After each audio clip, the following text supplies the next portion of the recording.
হায় হায় গো গিন্নি, এ কি হলো গো আমাদের? কি হলো? তুমি এরকম ভাবে বসে বসে কাঁদছো কেন? আর বলো না গো, আমাদের সব সর্বনাশ হয়ে গেছে। কি সর্বনাশ হয়ে গেছে গো? আমাদের ওই বেগুন খেতে সব ফসল কেউ নষ্ট করে দিয়েছে। আমার আর সম্বল বলতে কিছুই রইলো না। কি করব কিছুই বুঝতে পারছি না গো। কি বলছো গো তুমি? এ তো সত্যি খুব সর্বনাশের ব্যাপার। তবে আর বলছি কি গিন্নি, আমার তো সব শেষ হয়ে গেল। নিশ্চয়ই কেউ হিংসা করে এমন করেছে। আমাদের সাথে কেউ কেন সত্যতা করবে? সত্যতা করার লোকের কি আর অভাব হয় গো?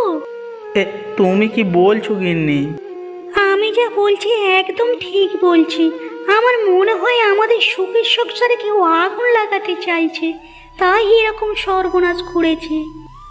এটা তো আমি ভেবে দেখিনি। তুমি যা সরল সাদাসিধে, তাই মনে হয় এরকম করেছে। কে করতে পারে বলো তো? পাড়ার মধ্যে তো একজনই আছে। কে বলো তো? আমি সঠিক জানি না, তবে মন বলে ওই বলাই হবে। কারণ ও আমাদের বেগুনের ক্ষেত তুলে দিয়ে একটা মাংসের দোকান বসাতে চেয়েছিল। তুমি বোধহয় সে কথা ভুলে গেছো। ঠিক কথা বলেছো তো গিন্নি, এই কথাটা তো আমার মাথায় একদম আসেনি। তুমি একবার ভালো করে খোঁজ নাও যে কে আমাদের এত বড় সর্বনাশ করলো। আমি এক্ষুনি যাচ্ছি, গিয়ে দেখি খোঁজ নিয়ে আমার এই ক্ষতিটা কে করলো। আমি তাড়াতাড়ি রান্নাটা বসিয়ে দিই। হ্যাঁ হ্যাঁ, আমি সন্ধান করে আসি, এসে একসাথে দুপুরে ভাত খাবো, কেমন? আজ দুপুরে আলু সেদ্ধ ভাত খাওয়া ছাড়া আর কিছুই নেই তেমন ঘরে।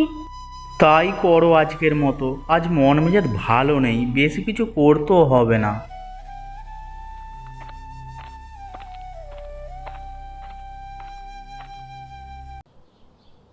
এই দীপকের খবরটা শুনেছিস পাঁচু? না তো, কিছু কি হয়েছে? হ্যাঁ রে, সে অনেক ঘটনা। কি হয়েছে সেটা তো বলো। আরে ওই যে দীপকের বেগুনের ক্ষেত আছে না, সেটা কেউ যেন নষ্ট করে দিয়েছে। এ তো খুবই বাজে কাজ করেছে। এরকম কে করলো বলো তো? এরকম করে কারই বা কী লাভ হবে? সেটা তো বলতে পারবো না, তবে লাভ অনেকেরই হতে পারে। তুমি কি কাউকে সন্দেহ করছো? সন্দেহ করার মতো তো একজনই আছে আমাদের গ্রামে। কার কথা বলছো তুমি? আরে ওই যে বলাই দাদা। আরে ও তো একটা মস্ত কসাই। এ এ মানে ওর কথাই বলছি। বলাই দাদা এমন কাজ করবে? তবে শুনেছি নাকি অনেক দিন আগে দীপকের সঙ্গে ওর একটা বিরাট ঝামেলা হয়েছিল ওই বেগুনের ক্ষেতকে কেন্দ্র করে। তাই বলে বলাই দাদা ক্ষেতটা নষ্ট করে দেবে? সেটাই তো রে, মানুষ নিজের স্বার্থ সিদ্ধি করার জন্য কত কিছুই না করতে পারে। আচ্ছা আচ্ছা, তাহলে এখন কি কাজ করবে দীপক? ও বেচারা কি করবে আমি সেটাই ভাবছি। আচ্ছা, ওকে আমাদের সঙ্গে কাজে নিলে কেমন হয়? হ্যাঁ, কথাটা মন্দ বলিসনি বুঝলি। চলো আমরা দীপককে আমাদের সঙ্গে কাজ করার প্রস্তাব দিই। ও কি রাজি হবে? বলে তো দেখি। হ্যাঁ হ্যাঁ, চল চল, এখানে আর সময় নষ্ট করে লাভ নেই। যাই দীপকের কাছে গিয়ে যদি ওর কিছু সুরাহা করতে পারি। হ্যাঁ হ্যাঁ, তাই চলো তাই চলো।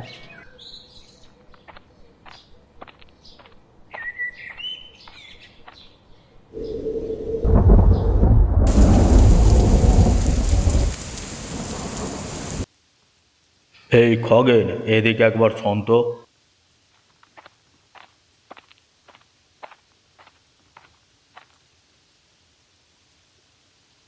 আগে কথা বাবু, বলুন কি বলবেন। আজকে আমি খুব খুশি রে। তুই আমার এত সুন্দর একটা কাজ করে দিলি, একটা পুরস্কার না দিয়ে পারছি না। এমন কি বাবু কাজ করেছি আমি? এর আগেও তো অনেক কাজ করেছি বাবু। আপনি হলেন আমার গুরুদেব। মানে গুরুদেব, আপনার কথা কি আমি অমান্য করতে পারি? এই জন্যই তোকে আমি এত ভালোবাসি। আমি আপনাকে নিজের মনে করেই সব কাজ করে দিই। যাই হোক, ছাড়, এনে টাকাটা রাখ, বাড়িতে কিছু ভালো মন্দ কিনে নিয়ে যাস। আরে এসব কেন? যেটা দিয়েছি রাখ, তোর কাজে লাগবে এটা, বুঝলি? আচ্ছা ঠিক আছে বাবু, তবে আপনি যখন এতবার করে বলছেন তখন আর না করি কিভাবে? তোকে আর একটা কাজ করতে হবে। কি কাজ বাবু? বেশি কিছু না, ওর ওই বেগুনের ক্ষেতটা নষ্ট হয়ে গেছে, এখন ওখানেই একটা দোকান করতে হবে। এ আর এমন কি কাজ বাবু?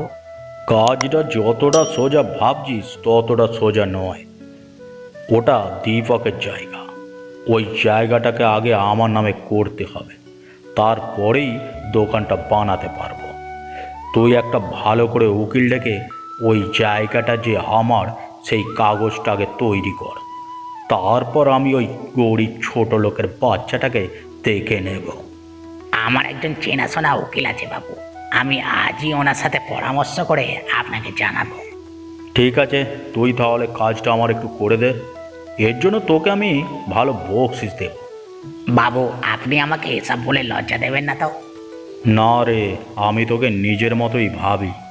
সে আমি জানি বাবু। ঠিক আছে, তুই তাহলে যত তাড়াতাড়ি সম্ভব কাজটা করে আমাকে মুক্ত করে ফেল দেখি, আমি আর এসব চাপ নিতে পারছি না। ঠিক আছে বাবু, সব ব্যবস্থা আমি করে দেব, এখন যাই তবে। আচ্ছা আয়, আমি কিন্তু তোর অপেক্ষায় রইলাম।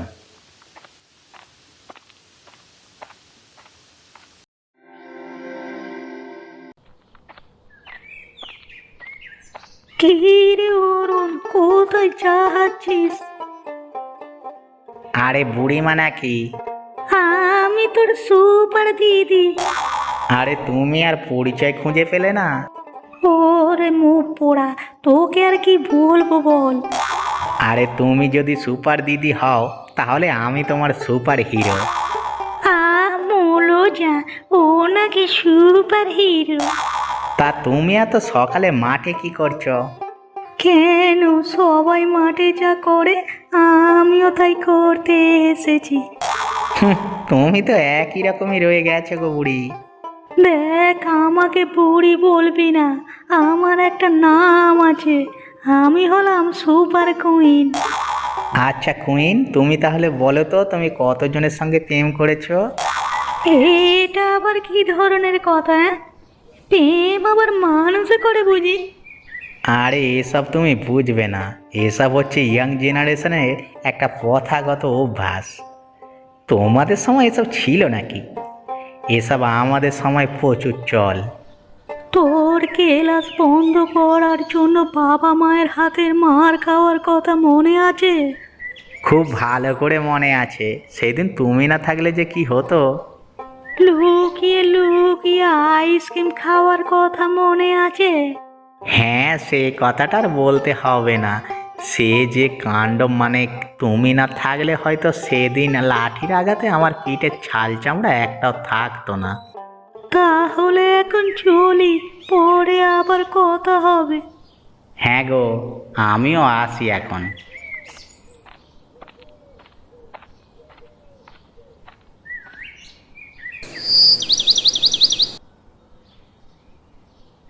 দীপক বাড়িতে আছো নাকি?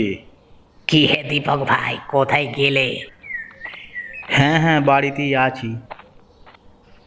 আপনারা হঠাৎ কিছু কি হয়েছে? আগে আমি তোর বলাই দাদা। বাবু কাজের কথাটা তো বলুন। কি কথা বলবেন আপনারা? তোর যে ওই বেগুনের ক্ষেতটা ছিল, ওই জমিটা আমি কিনে নিয়েছি। বলাই দাদা এখন তোমার ওই জমির মালিক। এসব আপনারা কি বলছেন? আমি আপনাকে তোমাকে কখন বিক্রি করলাম? সোজা কথাই দেখছি আর কাজ হবে না। এই খগেন, ওকে জমির কাগজটা দেখিয়ে দে তো, ওই বেগুনের ক্ষেতটা ওর নামে না আমার নামে। এই নাও কাগজটা দেখো। কি, এটা তো কোনো মতেই সম্ভব নয়, এটা আপনারা নকল করেছেন। এবার বিশ্বাস হলো তো জমিটা কার? দেখো দীপক ভাই, তুমি ভাইয়ের মতো বলে তোমাকে ছেড়ে দিলাম। হ্যাঁ, না হলে তোকে গায়ের লোক দিয়ে মার খাইয়ে গ্রাম থেকে তাড়ানোর ব্যবস্থা করতাম। আমি কি গ্রামের লোকেদের ডাকবো বাবু? না না, আমি তোমাদের পায়ে পড়ছি, এরকম অন্যায় আমার সাথে করো না, আমি মরে যাব একদম। ছোট লোকের বাচ্চা, তুই আমার সামনে থেকে এক করে দূর হয়ে যা, আমি তোর মুখটাও দেখতে চাই না। এই শয়তান, এখান থেকে যা, বাবুর পাটা ছেড়ে দে। আমার সাথে এমন অন্যায় করবেন না, আমি গরিব মানুষ, ওই নিয়েই বেঁচে আছি আমি, ওই জমিটাই আমার সম্বল, আপনারা দয়া করে জমিটা আমায় ফিরিয়ে দিন। আমার ওই জমির দিকে তুই যদি তাকাস, তোর ওই চোখ দুটো আমি উবড়ে নেব। আর যদি প্রয়োজন হয় তোকে মেরে ফেলতো আমার হাত কাঁপবে না। বাবু এবার চলুন এখান থেকে।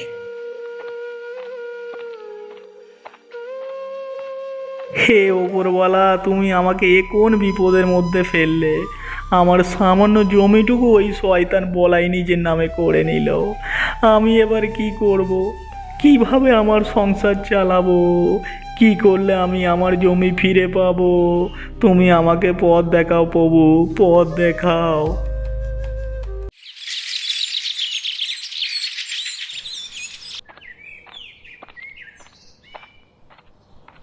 দিদি বাড়িতে আছো নাকি?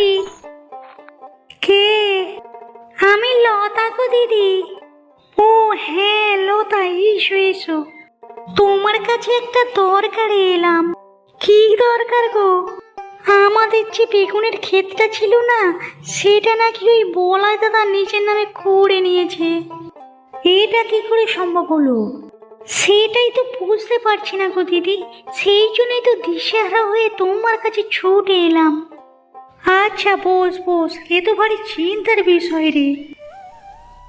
কি করব কিছুই বুঝতে পারছি না। আচ্ছা তুই বস, আমি দেখছি কি করা যায়। একটু দেখো না দিদি, খুব উপকার হয়। সেই জন্যই সকালবেলা তোমার কাছে দৌড়ে চলে এলাম। বেশ বেশ, তোর দাদা এলে আমি তোর দাদার সাথে এই বিষয়টা নিয়ে আলোচনা করব। আচ্ছা ঠিক আছে দিদি।